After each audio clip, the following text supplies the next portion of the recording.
The jungle screamed. I pressed my face against the wet earth of my fighting hole, feeling the vibration of incoming artillery shells through my jawbone. Each explosion sent tremors through the coral and mud, and I could taste the metallic tang of fear mixed with the sulfur smoke that drifted across our perimeter like the breath of some ancient devil.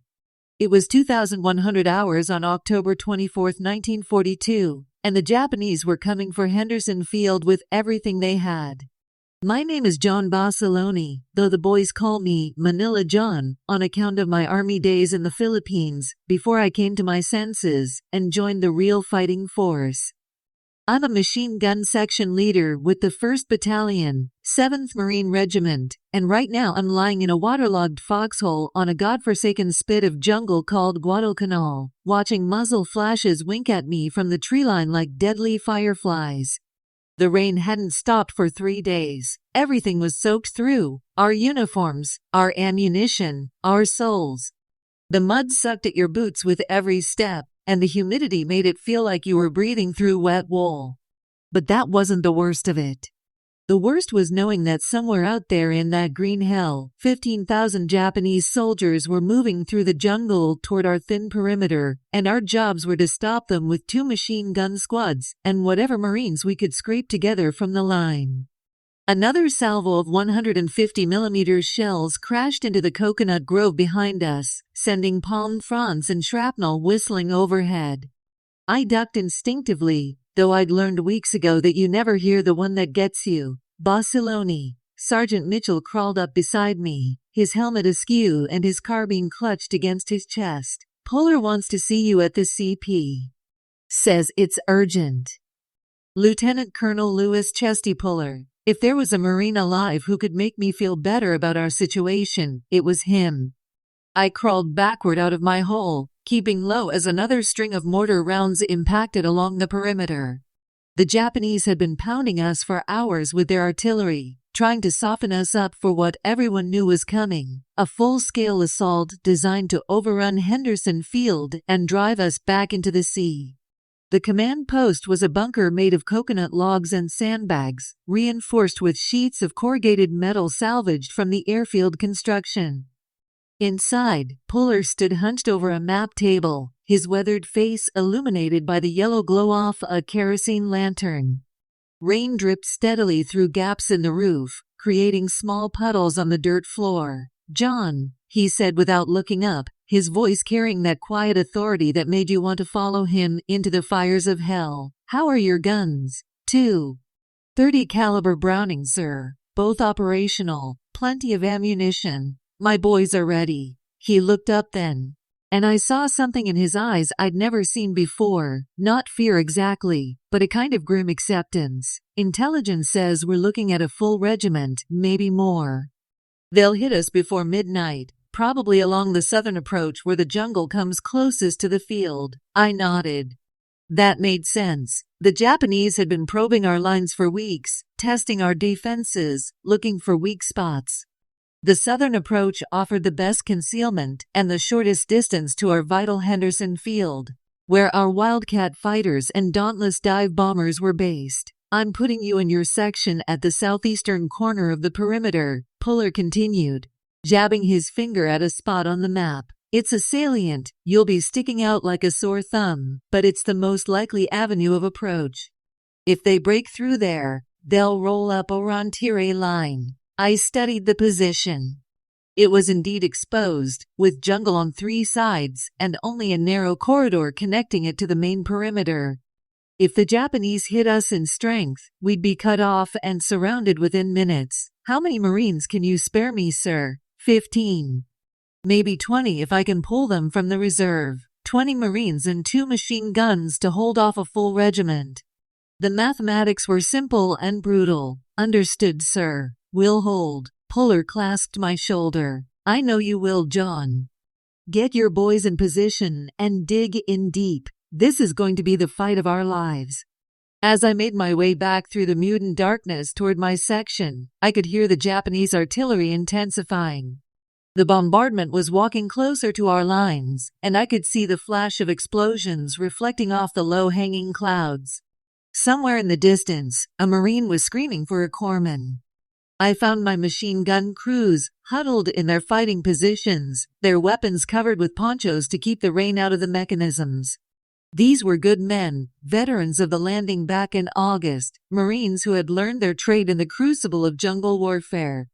There was Private First Class Robert Powell, my assistant gunner, a kid from Tennessee who could strip and reassemble a Browning blindfolded. Corporal Lee Diamond, another gunner who had served with me since boot camp at Paris Island. And a dozen others whose faces were painted with mud and determination. "Listen up," I called out, gathering them around me in a rough circle. "We're moving to a new position, southeastern perimeter, right where the jungle meets the airfield. Intelligence says the Japs are coming tonight in force, and our job is to stop them." "How many Japs?" asked Diamond, checking the feed mechanism on his .30 caliber. "More than we'd like, fewer than we can handle," I replied, which earned a few chuckles despite the circumstances. "We're going to set up an interlocking field of fire, make every shot count, and hold that position no matter what comes through the trees." We spent the next 2 hours positioning our weapons and preparing our defenses. The rain had turned the ground into a swamp, but we managed to dig shallow fighting holes and clear fields of fire through the jungle undergrowth. I placed my 2 machine guns about 40 yards apart, with rifle positions covering the gaps between them. It wasn't perfect, but it would have to do. By 2,300 hours, we were as ready as we were going to get. The Japanese artillery had lifted, and an ominous quiet had settled over the jungle. Even the insects had stopped their chatter. That was always a bad sign. When the jungle went quiet, it meant something was moving through it that didn't belong there. I checked my watch, 2,315. My hands were steady, which surprised me. I'd been in combat before, but nothing like this. Nothing where the stakes were so high and the odds so long. If we failed here, if the Japanese broke through and over on Henderson Field, they could bring in bombers and fighters that would make our position untenable. The entire Guadalcanal campaign could collapse, and with it, our first real offensive against the Japanese in the Pacific. Sergeant Basilone, Private Powell, crawled up beside me, his young face pale in the darkness. "You hear that?" I listened. At first, there was nothing but the steady patter of rain on leaves. Then I heard it, a soft rustling sound like the wind moving through bamboo. But there was no wind. The Japanese were coming. At 2,330 hours, the jungle exploded into chaos. The first wave came out of the darkness like wraiths, 50, maybe 60 Japanese soldiers moving in a loose skirmish line through the undergrowth. They were good, I'll give them that. They moved quietly, using theron and the natural sounds of the jungle to mask their approach. If I hadn't been listening for them, they might have gotten within grenade range before we spotted them. "Targets front," I called out in a low voice that carried to both gun crews. "Wait for my signal." The Japanese were 40 yards out and closing fast. I could see the dull gleam of their helmets through the vegetation, the glint of bayonets fixed to their Arisaka rifles. They were moving with confidence, probably thinking they had achieved surprise. They were about to learn otherwise. At 30 yards, I opened fire with my .30 caliber Browning. The heavy machine gun bucked against my shoulder. Aussie swept the barrel across the enemy line, the tracers cutting bright arcs through the rain-soaked air. The effect was immediate and devastating. Japanese soldiers crumpled and fell, their screams lost in the chatter of automatic weapons fire. Diamond's gun joined in a split second later, creating a crossfire that turned the jungle into a killing ground. The rifle squads added their fire, and suddenly the night was alive with muzzle flashes and the whip-crack of bullets passing overhead. But the Japanese didn't break. Instead of retreating, they charged. Banzai. The battle cry echoed through the jungle as the survivors of the first wave rushed forward, their rifles and swords gleaming in the darkness. I kept my finger on the trigger, hosing them down with sustained fire, but more kept coming. Where one fell, 2 more seemed to take his place. A Japanese soldier broke through the rifle line and came straight at my position, his bayonet leveled at my chest. I swung the machine gun around and cut him down at 5 yards, but his momentum carried him forward, and he crashed into the side of my foxhole, his dead weight nearly knocking me off the gun. "Ammo," I called out. My belt was running low, and I could see Powell struggling to feed a new belt into the weapon. The Japanese were pressing their attack, and I couldn't afford to let up the fire. Then I saw them, the second wave. They came out of the jungle like a human avalanche, at least 200 soldiers screaming their battle cries and firing as they ran. The first wave had been a probe, designed to locate our positions and draw our fire. This was the main assault. I traversed the gun to meet them, the barrel already glowing red from the sustained firing. The rain sizzled as it hit the overheated metal, creating clouds of steam that mixed with the gun's smoke and made it hard to see. But I could see enough. Japan soldiers running through the mud, climbing over the bodies of their fallen comrades, coming straight for my position with a determination that was both admirable and terrifying. The machine gun jammed. In the middle of the firefight, with 200 Japanese soldiers bearing down on us, my primary weapon decided to quit. I could see the problem immediately. A double feed had jammed the belt mechanism, and it would take precious minutes to clear. "Powell, take over." I grabbed his rifle and started working on the gun, my hands moving by muscle memory while bullets snapped overhead. The Japanese were 30 yards away and closing fast. Diamond's gun was still firing, but I could see he was taking heavy casualties among his rifle support.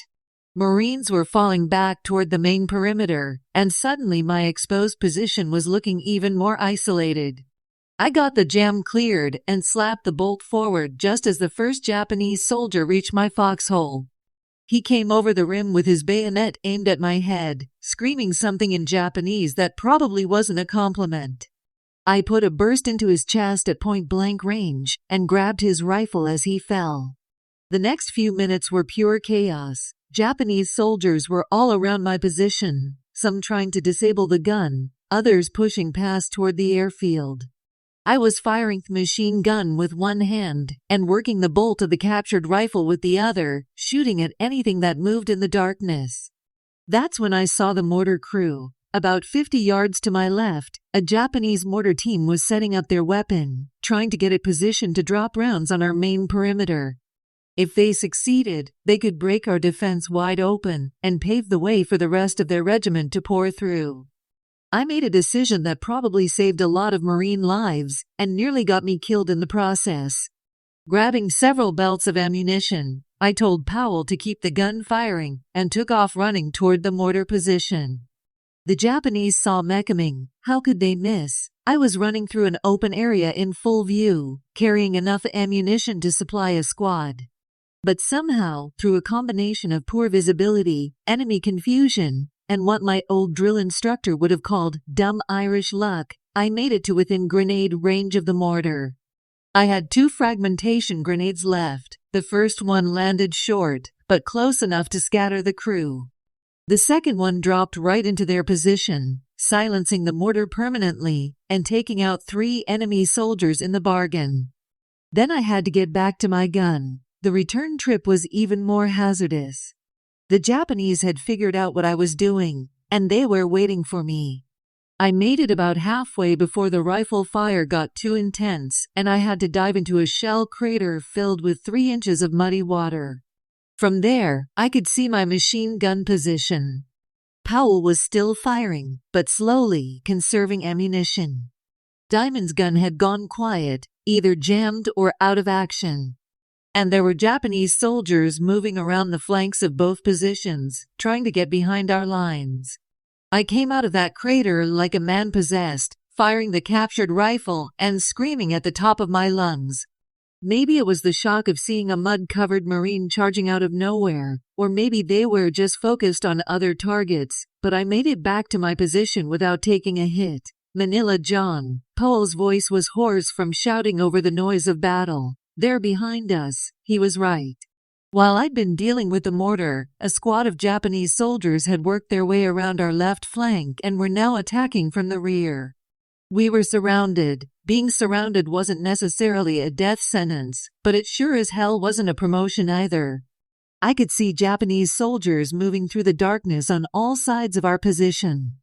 Some were trying to overrun us with frontal assaults, others were working their way closer for grenade attacks, and still others seemed content to keep us pinned down while the main force pushed past us toward Henderson Field.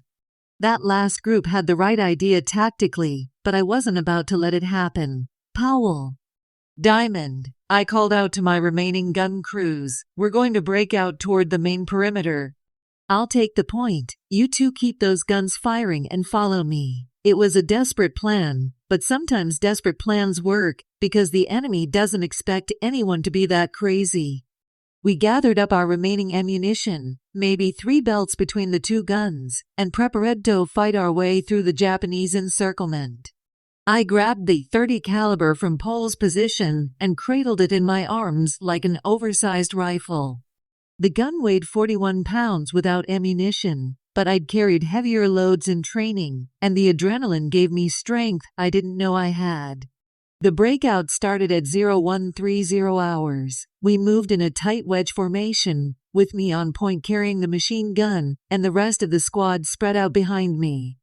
The Japanese had expected us to stay put and die in place like good little Marines, so when we came charging out of our position with guns blazing, they were caught completely off guard. I opened fire with the handheld machine gun at 15 yards, spraying bullets across a group of enemy soldiers who were advancing on our former position. The recoil nearly knocked me over, but I managed to stay on my feet and keep firing until the belt ran out. Powell and Diamond were right behind me with the second gun, providing covering fire as we bounded forward from one piece of cover to the next. It was dangerous as hell. Using a heavy machine gun without a tripod or sandbags is asking for trouble, but it was working. We were cutting through the Japanese like a hot knife through butter. Then the second gun jammed. Diamond was in the middle of a burst when his .30 caliber suddenly went silent. I could see him working frantically to clear the stoppage, but he was taking heavy fire from a Japanese machine gun position that had just opened up on our left flank. "Cover Diamond," I shouted, but before anyone could react, the Japanese gunner found his range. I watched in horror as the burst walked across Diamond's position, kicking up sprays of mud and coral. Diamond threw himself sideways, buttoned it quickly enough. The bullets caught him in the legs and spun him around like a rag doll. He went down hard, but he was still moving. "I'm hit," he called out, his voice tight with pain. Guns jammed solid. We were down to one functioning weapon and taking fire from multiple directions. The smart thing to do would have been to abandon the jammed gun and carry Diamond back to the main perimeter. But that would have left the Japanese with a clear path to Henderson Field. I made another one of those decisions that probably shortened my life expectancy by several decades. Powell, take 3 men and get Diamond back to the aid station. I'm going after that machine gun. The Japanese position was maybe 60 yards away, situated in what looked like a natural depression surrounded by fallen logs. I could see the muzzle flashes clearly, and I could tell from the sound that it was a Type 96 light machine gun, fast rate of fire, but not as heavy-hitting as our Brownings. I still had the handheld .30 caliber and about half a belt of ammunition. It would have to be enough. I took off running toward the enemy position, firing from the hip and screaming like a banshee. The Japanese gunner saw me coming and swung his weapon around to engage me, but I was moving fast and keeping low, using the natural terrain to mask my approach. At 30 yards, I dropped prone and opened up with the machine gun. The sustained fire from a .30 caliber Browning at close range is a beautiful and terrible thing to behold. The Japanese position simply disintegrated under the hail of bullets, logs splintering and men falling in a spray of blood and wood chips. When the gun finally fell silent, I was alone in the jungle with a dozen dead Japanese soldiers and the smoking remains of their machine gun nest. But the night wasn't over. As I made my way back toward the main perimeter, carrying the now empty machine gun and whatever ammunition I could scrounge from the battlefield, I could hear the sounds of fighting all along our defensive line. The Japanese were hitting us with everything they had: infantry, mortars, artillery, and what sounded like light tanks moving through the jungle. I found what was left of my squad gathered around an aid station that had been set up in a bomb crater about 200 yards behind our original positions. Diamond was there, his legs bandaged but his eyes still bright with fight. Powell was checking over our remaining machine gun, trying to determine if it was still functional. "How bad is it?" I asked the corpsman working on Diamond. "He'll live, but he won't be doing any more running for a while," the medic replied. "Took 3 rounds in the legs, but missed the major arteries. He's lucky." Diamond looked up at me with a grim smile. "Lucky hell. I'm just too mean to die." I looked around at what remained of my section. Out of the 20 Marines I'd started with, I could count maybe 8 who were still combat effective. The others were dead, wounded, or had been sent back to the main perimeter with ammunition resupply parties. But we were still fighting. "Listen up," I told the assembled Marines. "The Japs are making their main push now, and it's going to hit our sector hardest. We've got 1 functioning machine gun, maybe 200 rounds of ammunition, and enough riflemen to form a decent squad. Our job is to get that gun back into position and hold the line until reinforcements arrive." "What reinforcements?" asked Private Martinez, a rifleman from San Antonio who'd been with us since the beginning. I looked at him steadily. "The ones that are coming. They have to be coming." We spent the next hour setting up our final defensive position. I placed the machine gun in a spot that offered good fields of fire across the approaches to Henderson Field, with riflemen positioned to cover the flanks and rear. It wasn't much, but it would have to do. At 0400 hours, the Japanese came again. The final assault began with a rolling barrage of mortar fire that walked across our positions like the footsteps of an angry god. The Japanese had brought up their heavy weapons during the lull, and they were determined to break our resistance once and for all. I pressed myself into the bottom of my foxhole as the shells exploded all around us, sending geysers of mud and shrapnel into the air. The concussions were so close I could feel them in my chest, and my ears were ringing from the constant explosions. "Here they come," Powell shouted over the noise of the bombardment. Through the smoke and darkness, I could see them advancing, at least 300 Japanese soldiers moving in waves across the open ground toward Henderson Field. This was their final push, their last attempt to drive us into the sea and reclaim the airfield. I settled behind the machine gun and waited for them to come into range. At 200 yards, I opened fire. The .30 caliber Browning is a devastating weapon when properly employed, and I'd had plenty of practice over the past few hours. I traversed the gun slowly across the attacking formations, the tracer rounds drawing bright lines through the pre-dawn darkness. Japanese soldiers fell by the dozens, but more kept coming. This time, though, something was different. Instead of the wild bonsai charges of the earlier attacks, these troops were advancing with discipline and purpose. They moved from cover to cover, used supporting fire to suppress our positions, and coordinated their assault with mortar support that kept our heads down at crucial moments. They were good, but we were Marines. "Martinez, take your squad and cover the left flank," I called out between bursts. "I can see movement in the tree line." The riflemen spread out to cover the approaches while I kept the machine gun firing at the main assault. But I was running low on ammunition, and the barrel was starting to glow red again from sustained fire. Pretty soon, I'd have to choose between accuracy and conserving what little ammo I had left.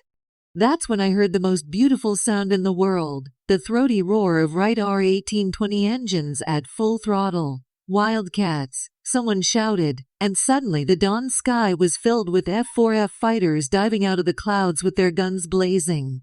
The Grumman Wildcats from Marine Fighter Squadron 121 had taken off from Henderson Field at first light, and now they were strafing the Japanese formations with devastating effect.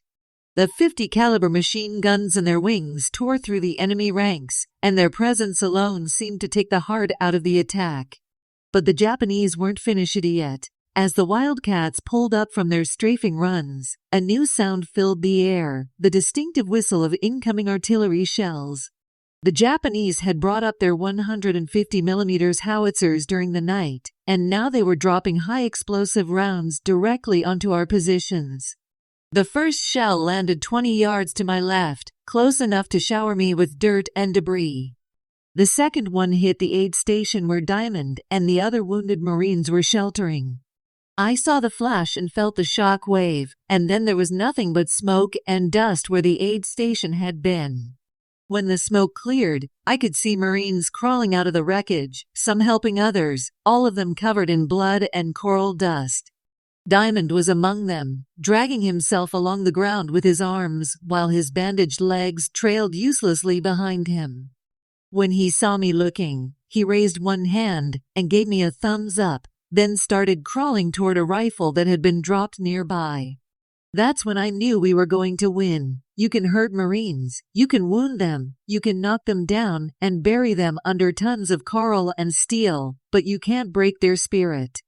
Diamond was living proof of that, and watching him crawl toward that rifle with his legs shot to hell and artillery shells exploding all around him filled me with a pride that burned brighter than any fear. The Japanese made one final rush at our position around 0530, just as the sun was starting to show through the clouds.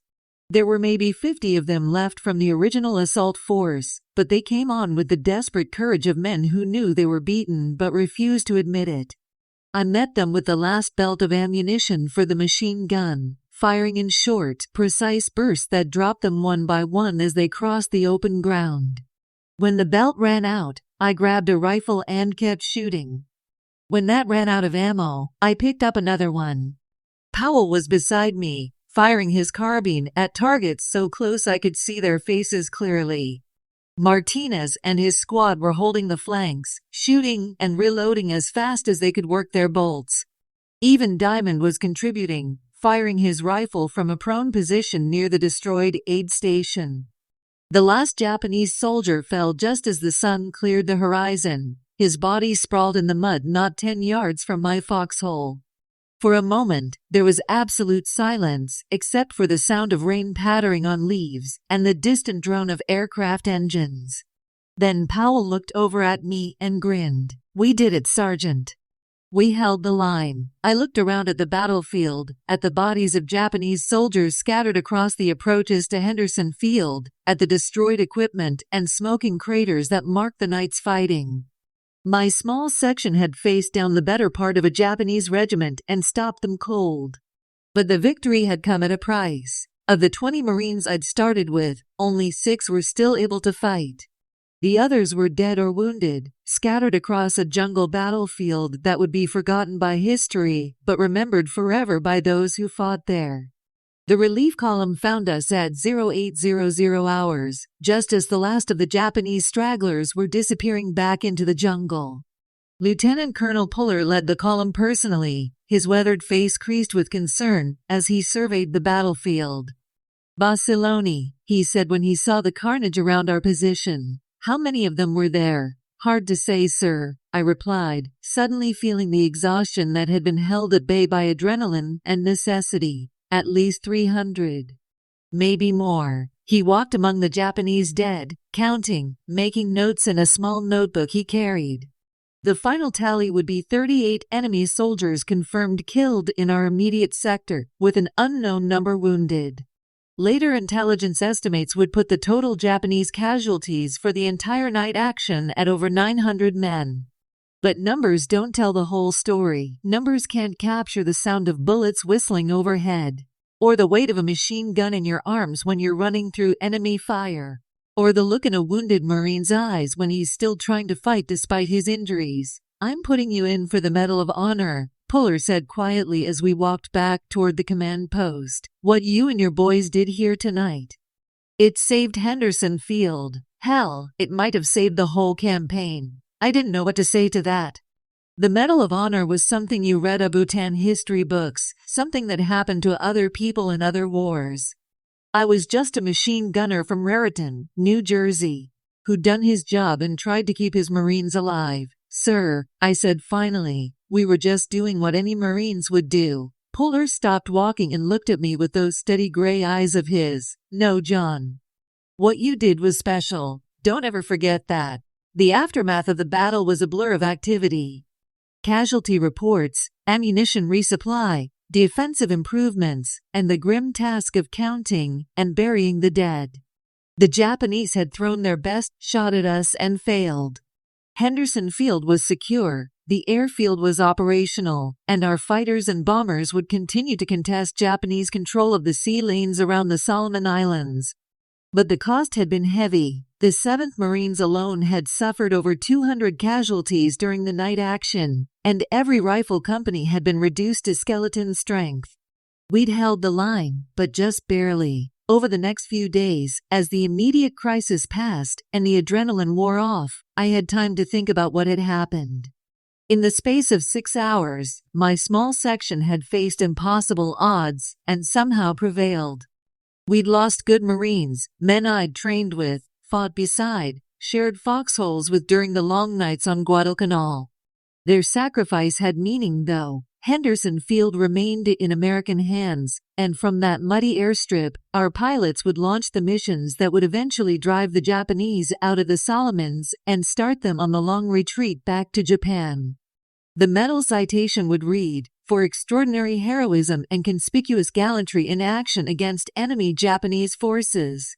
Above and beyond the call of duty, while serving with the 1st Battalion, 7th Marines, 1st Marine Division in the Lunga area, Guadalcanal, Solomon Islands, on 24 and October 25, 1942.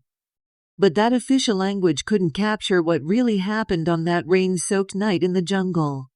It couldn't describe the weight of responsibility I felt for the Marines under my command, or the pride I took in their courage under fire, or the heartbreak of watching good men fall in defense of an airfield that most Americans couldn't find on a map. I left Guadalcanal in December 1942, rotating back to the States as part of the normal personnel cycle. The island was secure by then, the Japanese had been driven out, and Henderson Field had become a major Allied base for operations throughout the Pacific. The war would continue for almost 3 more years, and I would return to combat in the black sand beaches of Iwo Jima, where a different kind of hell awaited. But that's another story for another time. What I want people to remember about Guadalcanal isn't the medals or the citations or the official histories written by men who were never there. What I want them to remember are the Marines who held that line on the night of October 24, 1942. Men like Diamond, who kept fighting with bullets in both legs, and Powell, who never left his gun, even when the Japanese were coming over the rim of his foxhole, and Martinez, and all the others whose names history has forgotten, but whose courage made victory possible. We didn't fight for glory or medals or recognition. We fought for each other, and for the men on our left and right who depended on us to do our jobs. We fought because someone had to, and we happened to be the ones in the right place at the right time with the right training and the right weapons. The Japanese were brave soldiers fighting for what they believed in, and I respect them for that. But they made the mistake of thinking that Americans were soft, that we couldn't match their intensity or their willingness to die for a cause. They learned different on Guadalcanal, in a jungle firefight that lasted all night and left the approaches to Henderson Field carpeted with the bodies of some of Japan's best troops. The Pacific War would rage for another 3 years after Guadalcanal, but in many ways, the outcome was decided on that rainy October night when a handful of Marines with 2 machine guns stood in the path of the Japanese Empire and refused to give ground. We were ordinary men who found ourselves in an extraordinary situation, and somehow we rose to meet it. That's what Marines do. That's what Americans do when their backs are against the wall and everything they value is at stake. I've been asked many times over the years whether I was afraid that night, whether I thought we were going to die in that muddy foxhole on a jungle island halfway around the world from home. The honest answer is yes. I was scared as hell, and there were moments when I didn't think we were going to make it. But fear doesn't make you a coward. Fear makes you human. What matters is what you do despite the fear, how you respond when everything is on the line, and there's nowhere to run and nowhere to hide. On the night of October 24, 1942, 20 Marines answered that question in the only way they knew how. They stood their ground, they did their duty, and they held the line until help arrived. It was enough. It had to be enough. And when the sun came up on October 25th, Henderson Field was still in American hands. The Japanese assault had been shattered, and the tide of war in the Pacific had begun its slow but inexorable turn toward victory. That's what I want people to remember about Guadalcanal. Not the statistics or the casualty reports or the strategic significance, but the simple fact that when America needed heroes, ordinary men stepped forward and did extraordinary things.